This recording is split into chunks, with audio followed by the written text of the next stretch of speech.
আমরা খুবই ভুল করেছি কোরআন না বুঝে। গতকাল আমি যুবকদেরকে থ্যাঙ্কস দিয়েছি, মনে আছেন আপনাদের? যুবকরা আমাদের প্রাণ শক্তি। যুবকরা যদি এগিয়ে আসে, কোরআন বোঝার কম্পিটিশনে যদি এগিয়ে আসে, কতই না ভালো হবে যদি তারা কোরআন পড়তে শেখে এবং কোরআন বোঝে। তাহলে তারা কোরআনের দিকে আকৃষ্ট হবে এবং কোরআনকেই জীবনের একমাত্র পাথর হিসেবে গ্রহণ করবে। সে কথাগুলি আমি সামনে গিয়ে বলব। তো আল্লাহ তাআলা বলছেন যে এই কোরআনের মধ্যে শুধু নামাজ রোজা হজ যাকাত না, আমি গতকাল বলছিলাম মনে আছে আপনাদের, যে শুধু নামাজ রোজা হজ যাকাত হইলে শুধুমাত্র 1 পারা বা 2 পারা কোরআন শরীফ নাজিল করলেই হইতো, 30 পারা নাজিল হইল কেন? এই কথা তো মাথার মধ্যে ঢোকা উচিত আমাদের। যেহেতু চিন্তা করি না তাই মাথার মধ্যে ঢোকে না, চিন্তা করলে তবে না ঢুকবে। এখন দেখুন আল্লাহ তাআলা বলছেন, আমি আমার নবীকে ওহীর মাধ্যমে মুসা, নূহ, ইব্রাহিম, আদম প্রাগৈতিহাসিক ঘটনাবলী আমি এর দ্বারা জানাইছি কোরআন দিয়ে। রাসূল তো সেখানে উপস্থিত ছিলেন না। আল্লাহ তাআলা বলছেন, তিলকা মিন আম্বাইল গায়বি নূহিহা ইলাইকা মা কুনতা তা'লামুহা আনতা ওয়ালা কওমুক মিন ক্বাবলি হাযা। তিলকা মিন আম্বাইল গায়ব, এটা হচ্ছে সেই অজ্ঞাত ঘটনা যা ওহীর মাধ্যমে আমি আপনাকে জানাইছি। তা না হলে আপনি এবং আপনার কওম, আপনার জাতি এই সম্পর্কে কিছুই জানতো না। না ইব্রাহিমের ঘটনা, না নূহের ঘটনা, না মুসার ঘটনা, এগুলো কিছুই জানতেন না। হযরত ইউসুফ আলাইহিস সালামের কথা বলে আল্লাহ তাআলা বলছেন, যালিকা মিন আম্বাইল গায়বি নূহিহি ইলাইকা ওয়া মা কুনতা লাদাইহিম ইজ আজমাউ ওয়া হুম ইয়ামকুরুন। এটা হচ্ছে সেই অজ্ঞাত কাহিনী যা আমি ওহীর মাধ্যমে আপনাকে জানাইছি, অথচ তার ভাইয়েরা যখন ইউসুফ আলাইহিস সালামের বিরুদ্ধে ষড়যন্ত্র করছিল তখন আপনি তার কাছে ছিলেন না। আমি আপনাকে জানাইছি ওহীর মাধ্যমে। মুসা আলাইহিস সালামের ঘটনা আল্লাহ তাআলা বলে তারপরে বলতেছেন, ওমা কুনতা বিজানিবিল গারবিয়্যি ইজ কাদাইনা মুসা আমরা ওমা কুনতা মিনাশ শাহিদিন। মুসা আলাইহিস সালাম তিনি পশ্চিম সেই সিনাই পর্বতের পশ্চিম দিগন্তে, পশ্চিম প্রান্তে তিনি যখন আক্রান্ত হয়েছিলেন সেখানে আপনি উপস্থিত ছিলেন। আমি আপনাকে ঘটনার মাধ্যমে জানাইছি। মুসা আলাইহিস সালামের উপরে যেখানে ওহী নাজিল হয়েছিল সে জায়গাটাও আল্লাহ তাআলা আমাকে দেখাইছেন। আলহামদুলিল্লাহ। মিশর কায়রো এর রাজধানী, মিশরের রাজধানী কায়রো, জামিয়া আল আজহার পৃথিবীর বহু পুরাতন ইউনিভার্সিটি, বিশাল এরিয়া, প্রায় 56,000 ছাত্রছাত্রী লেখাপড়া করে সেখানে। কত বড় বিশ্ববিদ্যালয়, কতগুলি ক্যাম্পাস। তো সেই বিশ্ববিদ্যালয়ের আমন্ত্রণে আমি সেখানে গিয়েছি, 5 দিন ছিলাম। আমি বলেছি যে মিশরে তো জীবনে আসি নাই, আমাকে ঘুমাবার একটু সময় দিও রাত্রে, বাকি আমার একটু ঘুরাও। 5 দিনে 4,500 কিলোমিটার দৌড়াইছি। সিনাই পর্বতের সেইখানে গিয়েছি যেখানে ওহী নাজিল হয়েছিল। মুসা আলাইহিস সালাম মাদায়েন থেকে এসেছেন, প্রচন্ড ঠান্ডা, পথ হারিয়ে ফেলেছেন। স্ত্রীকে বলছেন সাথীদেরকে এখানে অপেক্ষা করো, আমি একটু ওই যে আগুন দেখা যায়, আমি হয় আগুন আনবো আর না হয় আগুন দিয়ে আলো দিয়ে রাস্তা চিনে নেব কোন দিকে যেতে হবে।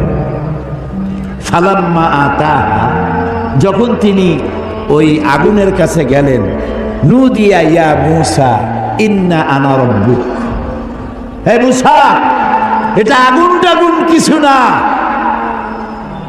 আমি তোমার রব, আমি তোমার আল্লাহ। ফাখলানা আলাইক ইন্নাকা বিল ওয়াদিল মুকাদ্দাসি তুয়া। জুতা খোলো, এখানে আমার নূর পড়েছে। সুবহানাল্লাহ। জুতা খুলে আসো। ওয়াদি মুকাদ্দাস, ওয়াদি বলা হয় দুই পাহাড়ের মাঝখানে যে সমতল ভূমি থাকে এটাকে আরবিতে বলা হয় ওয়াদি, আর বাংলায় বলা হয় উপত্যকা। তো আমরা যখন গেছি ওয়াদি মুকাদ্দাস সাইনবোর্ড দেখেছি, জুতো আগেই খুলছি বর্ষটা। তারপরে গেলাম সেখানে, যেই গাছের উপরে আল্লাহর নূর পড়েছিল সেই গাছটা, ওরা বলে এটা সেই গাছ।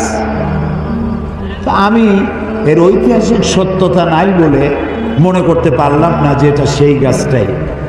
ওই গাছের পাতায় পাতায় অনেক চিঠি। আমি জিজ্ঞেস করলাম এই চিঠিগুলি কিসের? বললো যে ইহুদিরা আসে, খ্রিস্টানরা আসে, মুসলমানরা আসে, আল্লাহর কাছে চিঠি লিখে ওখানে ধুয়ে যায়।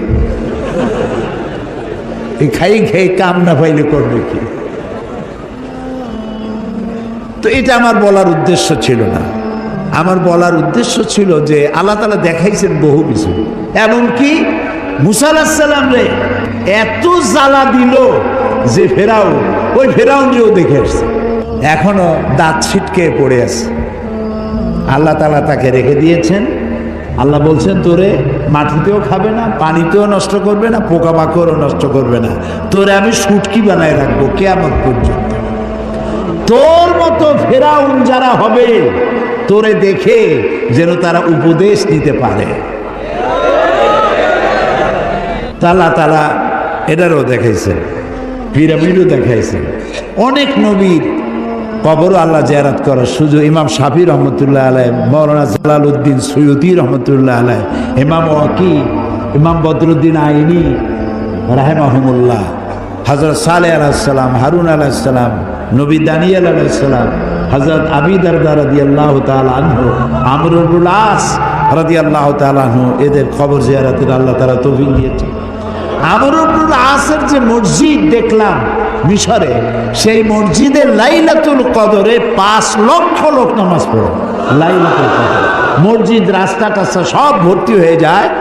ইমাম যিনি, তিনি হচ্ছেন শেখ জিব্রাইল। আমি শেখ জিব্রাইল দেখতে পারলাম না, আগ্রহ ছিল যে জিব্রাইল কেমন একটু দেখে যায়। এত লোক তার পিছনে নামাজ পড়তে আসে। সুবহানাল্লাহ। তো এখানে আল্লাহ তাআলা বলতে চাইলেন যে সিনাইয়ের পশ্চিম প্রান্তে যে ঘটনা ঘটছিল এটা তো আপনি জানেন না, আমি আপনারে জানাইছি। ফেরাউন আক্রমণ করেছে তার দলবল নিয়ে, 3 দিক থেকে আক্রান্ত হয়েছেন তিনি, আর একদিকে সমুদ্র। সাথীরা বলছে ইন্না লামুদরাকুন, ইন্না লামুদরাকুন, আমরা তো পাকড়া হয়ে গেছি, আমাদের তো পালাবার কোনো উপায় নাই। মুসা আলাইহিস সালাম কার নবী? জবাব দিতে দেরি হইল কেন? মুসা কার নবী? উম্মত ঘাবড়ে গেছে। উম্মত কি হয়ে গেছে? ঘাবড়ে গেছে, ভয় পাই গেছে। 3 দিক দিয়ে আসছে কারা? শত্রু সৈন্য 3 দিক, আর একদিকে কি? সমুদ্র। ঘাবড়াবার তো কথাই। আপনি আমি হলে তো হার্ট ফেল করব। কোন দিক যাবো? ফাইনা তা যাবো, যাওয়ার জায়গা নেই।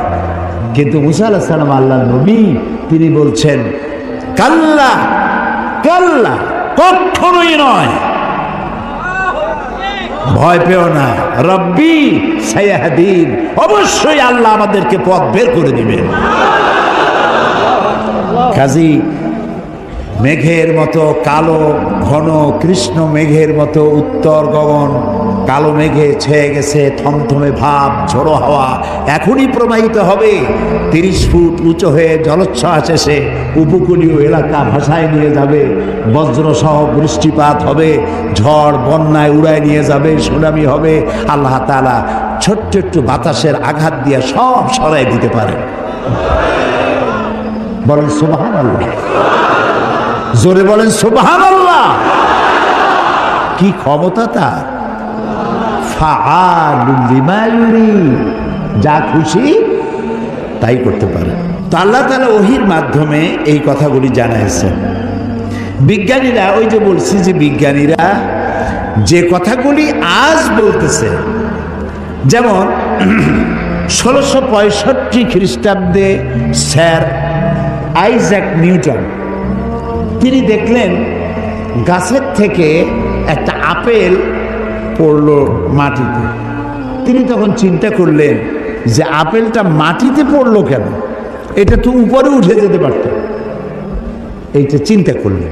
চিন্তা করে করে 1665 খ্রিস্টাব্দে তিনি মাধ্যাকর্ষণ শক্তি, ল অফ গ্রাভিটেশন, এটা আবিষ্কার করলেন। কত খ্রিস্টাব্দে? 1665। অথচ কোরআনে কারীম স্যার আইজ্যাক নিউটনের জন্মের 1000 বছর আগে সূরা ফাতির 41 নম্বর আয়াত আল্লাহ তাআলা বলছেন, ইন্নাল্লাহা ইউমসিকুস সামাওয়াতি ওয়াল আরদা আন তাজুলা।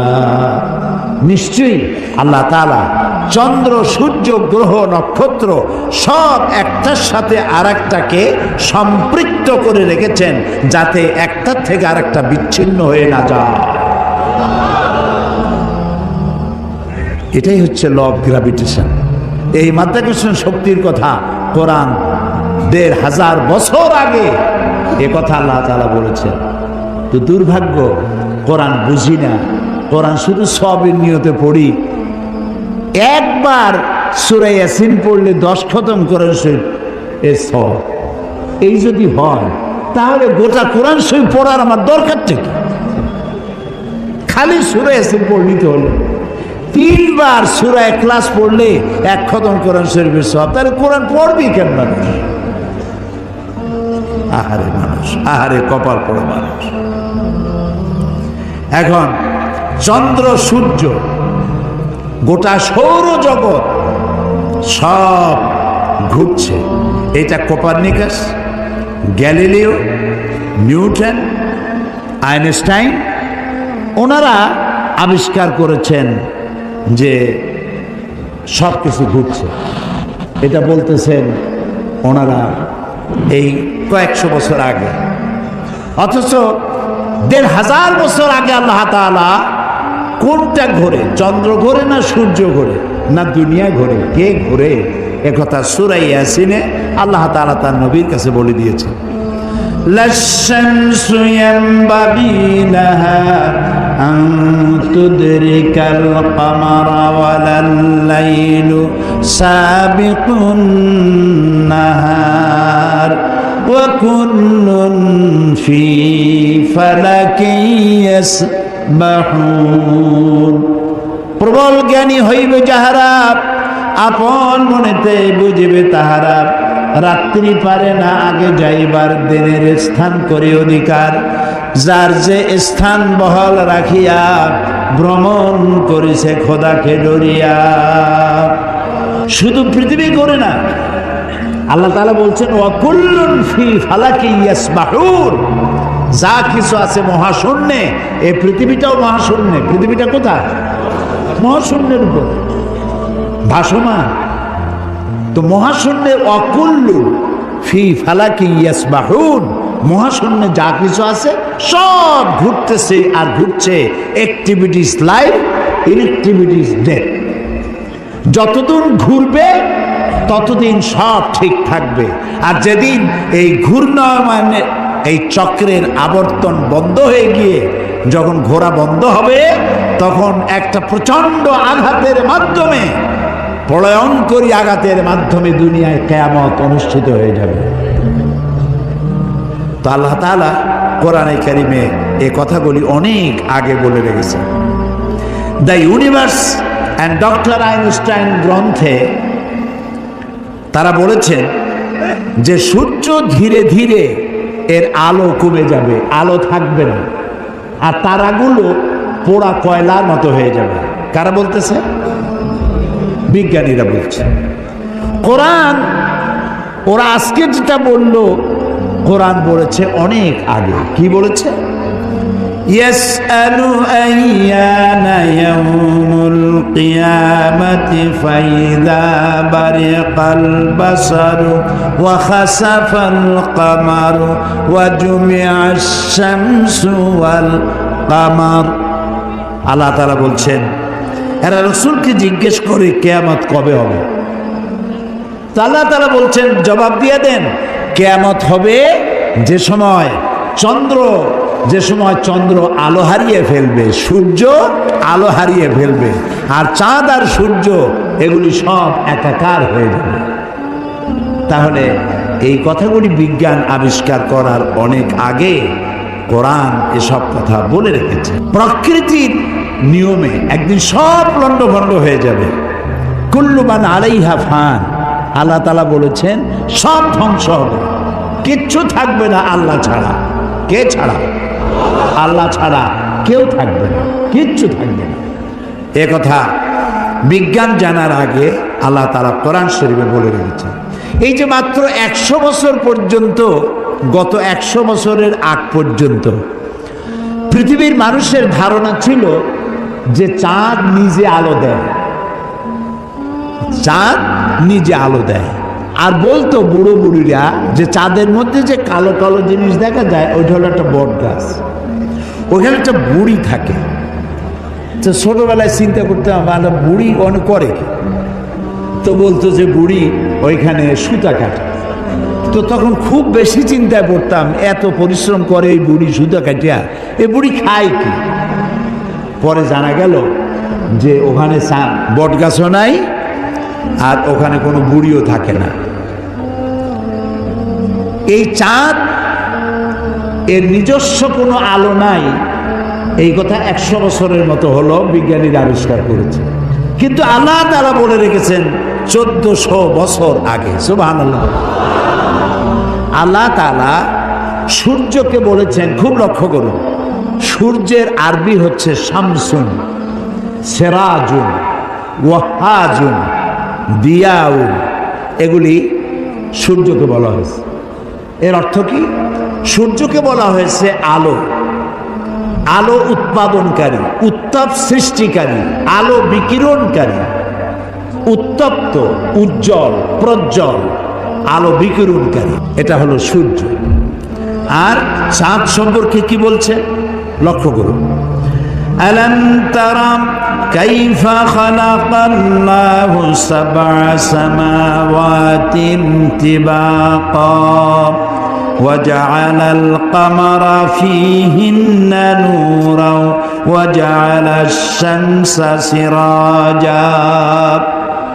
মহাপবিত্র সেই মহান সত্তা আল্লাহ রাব্বুল আলামিন, যিনি 7 আসমান সৃষ্টি করেছেন। ওয়াজআলাল কামারা ফীহিন্না নূরান, আর যিনি চাঁদ সৃষ্টি করে তার মধ্যে আলো দিয়েছেন। ওয়াজআলাশ শামসা সিরাজা, আর সূর্যকে করেছেন উজ্জ্বল আলো সৃষ্টিকারী। দেখুন সূর্যকে বলা হলো শামসুন, উত্তপ্ত আলো, উত্তাপ সৃষ্টি করে, যেটা সেটার নাম শামসুন, সেরাজুন, ওয়াহাজুন, দিয়াউ। আর চাঁদের কথা বলতে গিয়ে আল্লাহ তাআলা বলেছেন কামারা মুনিরা, চাঁদের আরবি হলো কামার, আর মুনিরা মানে আলোক প্রাপ্ত। চাঁদের নিজের কোনো আলো নাই, আলো প্রাপ্ত হয়ে সেই আলো সে বিকিরণ করে। এই কথা কোরআন শরীফে আল্লাহ তাআলা 1400 বছর আগে বলে দিয়েছে। সুবহানাল্লাহ। এরপরে আপনারা দেখুন, এই যে উদ্ভিদ, গাছপালা, গাছ আমাদের জীবনের শত্রু নাকি? গাছ আমাদের কি? কাজী যেখানে পান সমানে কাটেন। মানুষ সমানে গাছ কাটে, কিন্তু যে পরিমাণ কাটে সে পরিমাণ গাছ তারা লাগায় না। এই গাছ সম্পর্কে, গাছ আমাদের যে বন্ধু, গাছটা আল্লাহ রাব্বুল আলামিন আমাদের জন্য নিয়ামত হিসেবে দিয়েছেন। এটার কাজ হচ্ছে কি? আল্লাহ তাআলা বলছেন ওয়াল আরদা বা'দা যালিকা দাহাহা আখরাজা মিনহা মাহা ওয়া মারআহা। এই উদ্ভিদগুলো, এর থেকে তরুলতা, উদ্ভিদ তরুলতা, এর থেকে বায়ু নির্গত হয় এবং তিনি এই দিয়ে জমিনকে সুন্দর করে প্রতিষ্ঠিত করেছেন। এবং এই গাছপালা তোমাদের জন্য এবং তোমাদের পশুর জন্য, তোমাদের জন্য অত্যন্ত বিরাট সম্পদ। তার মানে মানুষ, আমরা যে বাতাস থেকে অক্সিজেন নেই, যখন আমরা অক্সিজেনটা নিয়ে যখন ছেড়ে দেই, তখন যেটা ছাড়ি ওইটাকে বলা হয় carbon die oxide. Carbon die oxide হচ্ছে বিষ। এই যে আপনারা এখানে হাজার হাজার মানুষ বসে আছেন, আপনারা প্রত্যেকেই বাতাস থেকে অক্সিজেন নিচ্ছেন, আর যেটা ছাড়তেছেন সেটা বিষ। এই বিষটাকে পরিশুদ্ধ করার মতো কোনো ফ্যাক্টরি পৃথিবীর কাছে নাই। আল্লাহ তাআলা গাছ বানাইছেন। গাছের খাদ্য হলো আপনি যেটা ফেলে দেন, নাক দিয়া মুখ দিয়া যেটাকে উদ্গীরণ করেন, ফেলে দেন, নিঃশ্বাস যেটা বের করে দেন, ওটা হলো গাছের খাদ্য।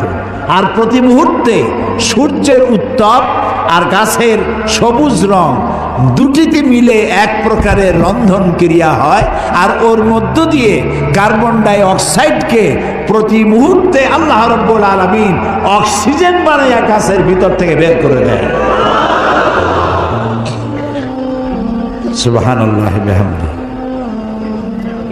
এই মানুষের সৃষ্টির জন্য আল্লাহ তাআলা বলেছেন, খালাকা লাকুম মা ফিল আরদি জামিআ, এই পৃথিবীতে যা বানাইছি সব তোমার জন্য। সুবহানাল্লাহ। বিজ্ঞানীরা বলেছেন, পাহাড়ের উচ্চ শিখর থেকে শুরু করে আটলান্টিক মহাসাগরের অতল তলদেশ পর্যন্ত যেখানে যা কিছু আছে সবগুলি মানব সেবায় নিয়োজিত। সব মানুষের খেদমতের জন্য আল্লাহ বানিয়েছে। এখন প্রশ্ন উঠতে পারে, সব মানুষের খেদমতে বুঝলাম, কিন্তু মশা দিয়ে কি খেদমত হয়? মশার কামড়ে চোটে বাড়ি থাকতে পারি না, এ প্রশ্ন উঠতে পারে কি? উঠতেই পারে। আল্লাহ যদি সবই মানুষের কল্যাণে বানায়, তুই মশা বানাইছি কি কামে? আপনি বোঝেন না, বোঝেন না। একটা মশা, একে সহজে মারাও যায় না। ওকে বহু কায়দা করে হাতটা আস্তে নিয়ে যেই না মারবেন তার আগেই সে উড়ে চলবে। খুব চালাক। তো এই মশা কি জন্য বানাইছেন আল্লাহ? এখন দেখেন, এই মশা মারার জন্য কত company, Mortein, aerosol, ICI company, মশারি, কত রকমের ওষুধ আর মশারি, এগুলো বানাবার পেছনে লক্ষ লক্ষ শ্রমিক কাজ করে, আর লক্ষ লক্ষ মানুষের পেটের ভাত জোটে। আপনি তো বুঝবেন না কোনটার মধ্যে কি জিনিস আছে, আল্লাহ বানাইছে কেন। তোমার মাথায় তো কুলাবে না। মশা আছে বলেই তো মশারি, মশা আছে বলেই তো মর্টিন বিক্রি হয় জমের মতো।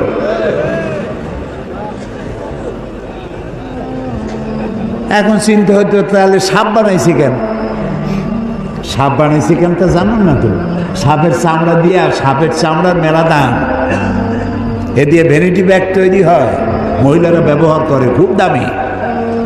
আর সাপের বিষ, এটা দিয়ে ঔষধ তৈরি হয়। সব থেকে বিষাক্ত সাপ যেটা, যেই সাপের বিষ ব্লাড টাচ করার সাথে সাথে মানুষ মারা যায়, এই ধরনের মারাত্মক আফ্রিকান কোবরা, সেই সাপের বিষ দিয়ে মানুষের জীবন রক্ষাকারী লাইফ সেভিং মেডিসিন তৈরি হয়। সুবহানাল্লাহ। মরবে ঠিক, মানুষ মরবে ঠিক, কিন্তু মরার আগেও কথা বলে মরবে, এরকম ওষুধ সাপের বিষ দিয়ে তৈরি হয়। সুবহানাল্লাহ, সুবহানাল্লাহ। আমরা আল্লাহ তাআলার সৃষ্টি সম্পর্কে গবেষণা করলেই বুঝতে পারবো। আর চিন্তা ভাবনা না করলে, খালি যদি খায়, জম্মের খাওয়া খাইয়া পেট একটা তরমুজের সাইজ বানায় খালি, কিন্তু চিন্তা করে না খাইলাম কি। প্রিয় ভাই সব, এরপরে আল্লাহ তাআলা এই কোরআন শরীফের মধ্যে বলেছেন, আমি তোমাদেরকে পানি দিয়েছি। কি দিয়েছি বলেন না? পানি। জীবনের জন্য পানি সব থেকে বেশি প্রয়োজন। জীবনের জন্য সব থেকে বেশি প্রয়োজন কি? পানি। এই পানি এর এক নাম হলো জীবন। পানির এক নাম। এই পানি যদি বগুড়ায় 10 ফিট উঁচু হয়ে আসে, নাম হবে কি? মরণ। একটু আগেই জীবন, পর মুহূর্তে মরণ। এই পানি আল্লাহ তাআলা জীবনের জন্য পানি সৃষ্টি করেছেন। ফারাক্কার বাঁধটার নানান রকমের বাঁধ দিয়ে, আন্তর্জাতিক নদীর বাঁধটার দিয়ে পানির সর্বনাশ হবে, নদীর নাব্যতা কমে যাবে, আপনার পানির সংকট হতে পারে। এটা সব থেকে বেশি কে জানে? এই আল্লাহর নামে তো আসছে কোন কেন, কে জানে? ওই আল্লাহ রাব্বুল আলামিন প্রাণী জগতের সবচাইতে বেশি প্রয়োজনীয় যেই জিনিসটি পানি, সেই পানির জন্য আল্লাহ রাব্বুল আলামিন একটি মহাদেশ, যেটা শুধু পানির পাহাড় অর্থাৎ বরফের পাহাড় দিয়ে ঘেরা একটা মহাদেশ, মানুষ নাই, জন নাই, মহাদেশটা শুধু পানির বরফের পাহাড় দিয়ে আল্লাহ বানায় রাখছেন। নাম কি? অ্যান্টার্কটিকা। এখানে শুধু আছে শ্বেত ভল্লুক আর আছে পেঙ্গুইন, পেঙ্গুইন পাখি। এই পেঙ্গুইন পাখি পানির মধ্যেও ডুবাইতে পারে, বাতাস দিয়েও উঠতে পারে। এই পেঙ্গুইন পাখিগুলি আমি দেখেছি, সে ডিম পেড়ে তাকে 3 মাস 90 দিন ডিমে তা দিতে হয়। ডিমটা পারলো কিসের মধ্যে? বরফের মধ্যে। এখন ওর তো তাপ না হলে তো ফুটবে না, সেই জন্য ওইটার উপরে তাকে দাঁড়ায় থাকতে হবে। পেঙ্গুইন কিন্তু আবার এই শুইতে বসতে পারে না, দাঁড়ায় থাকে। আর গায়ে একটা কালো চাদরের মতো, বুকটা সাদা, মনে হয় সৌদি প্রিন্স। হাঁটেও খুব কায়দা করে, জমিদারি স্টাইলে হাঁটে। তো বাচ্চা ডিম দিয়ে ডিমের উপরে সে দাঁড়ায় থাকে, তার শরীরের একটা অংশ ডিমের উপরে দিয়ে দাঁড়ায় থাকে। 3 মাস 90 দিন দাঁড়ায় থাকতে হবে। এই 90 দিন সে খাবে কি? ওর স্বামীকে, পুরুষ পেঙ্গুইনকে আল্লাহ এত দয়া দিছেন, ও মাছ ধরে ধরে প্রত্যেক দিন ওর বউরে খাওয়ায়। সুবহান সুবহান। এই যে টেলিভিশনের মধ্যে নানান রকমের